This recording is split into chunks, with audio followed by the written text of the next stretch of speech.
भीष्म पितामह रणभूमि में बाणों की शैया पर पड़े थे। थोड़ा सा ही भी हिलते तो शरीर में घुसे बाण भारी वेदना के साथ रक्त की पिचकारी छोड़ देते। इस दशा में उनके सभी परिवारजन उनसे मिलने आ जा रहे थे। श्री कृष्ण जी भी पितामह के दर्शन को आए। उनको देखकर भीष्म जोर से हंसे और बोले, आइए माधव। पितामह ने उनको बैठ जाने का इशारा किया। फिर इधर उधर की बातें होती रही। अंततः पितामह ने कहा, हे कृष्ण, आप तो सर्वज्ञाता हैं, आप सब जानते हैं। मुझे ये बताइए कि मैंने ऐसा कौन सा पाप किया था जिसके कारण मुझे इतना भयावह परिणाम भुगतना पड़ा। कृष्ण ने मुस्कुराकर कहा, हे पितामह, आप तो स्वयं त्रिकालदर्शी हैं। आपके पास तो वह शक्ति है जिससे आप अपने पूर्व जन्म देख सकते हैं। आप स्वयं ही देख लेते। तब भीष्म बोले, हे देवकी नंदन, मैं यहाँ अकेला पड़ा और कर ही क्या रहा हूँ।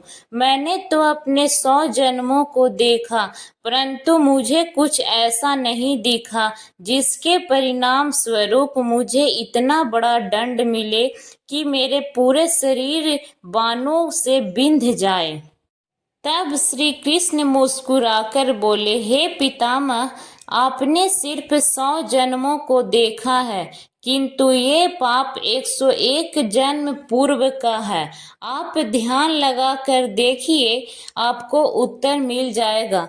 पितामह ने कहा, आप ही बता दीजिए।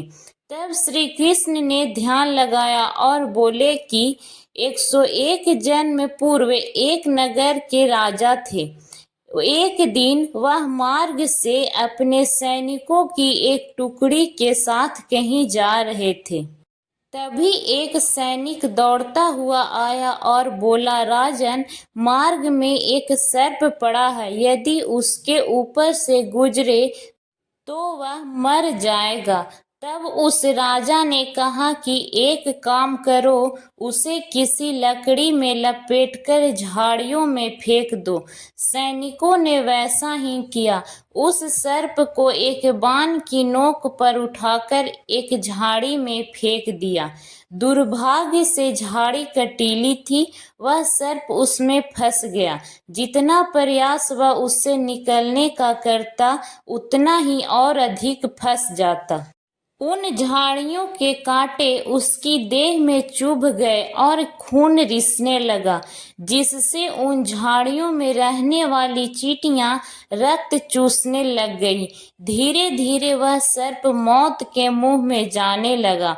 5-6 दिन बाद तड़पने के बाद उसके प्राण निकल गए। पितामह, वह राजा आप ही थे और आपको उसी पाप का दंड मिला है। इतना कहकर श्री कृष्ण चुप हो गए। इतना सुनकर पितामह कराहते हुए बोले, हे माधव, आप तो जानते हैं कि मैंने जानबूझकर ऐसा नहीं किया था। मेरा उद्देश्य तो उस सर्प की रक्षा था। तब यह परिणाम क्यों? श्री कृष्ण बोले, पितामह, हम जानबूझकर क्रिया करें या अनजाने में, किंतु क्रिया तो क्रिया हुई ना, उसके प्राण तो गए ना। यह विधि का विधान है। जो क्रिया हम करते हैं उसका फल हमें भोगना ही पड़ता है। आपके पुण्य इतने प्रबल थे कि 101 वर्ष बीत जाने के बाद ये पाप उदय हुआ। हमें यह कभी नहीं सोचना चाहिए कि हमें फल नहीं मिलेगा। हम कितने भी जतन कर लें, हमारे कर्मों का फल अवश्य मिलेगा। हमें हमारे पूर्व में कर्मों का फल तो भोगना ही पड़ेगा। इसलिए हमें अपने कर्मों को सावधानी पूर्वक करना चाहिए, क्योंकि हम जैसा बीज डालेंगे हमें फल भी वैसा ही मिलेगा।